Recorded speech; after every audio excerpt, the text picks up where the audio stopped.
السلام علیکم، آپ دیکھ رہے ہیں کے نیوز چینل۔ خبر شامل کرتے ہیں سعودی عرب سے۔ ہمارے بیرو چیف ساجد ملک کی رپورٹ کے مطابق نوحہ عشق مدینے والے کا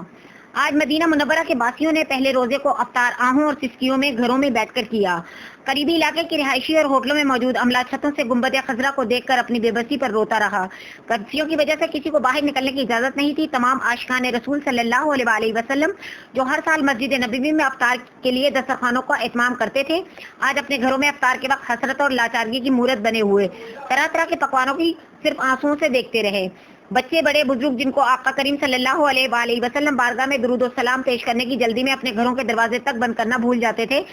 آج وہی بیٹھے ہوئے پروانہ وار نبی کریم صلی اللہ علیہ وسلم کے روضہ اقدس کو تک رہے ہیں، اور ایک دوسرے پر سبقت لے جانے کی اذان سے پہلے مسجد کی طرف جو بھاگنا شروع کر دیتے تھے، وہ سب اداسی اور کرب میں مسجد نبوی کے بند دروازے کی تصور میں بت بنے گھروں میں بیٹھے ہیں۔ امام مسجد نبوی اور مؤذن اور دیگر خادمین کی حالت بھی بیان سے باہر ہے۔ سچ تو یہ ہے کہ یہ سوچ کر سب اہل دل کا کلیجہ پھٹا جاتا ہے کہ ہمارے آقا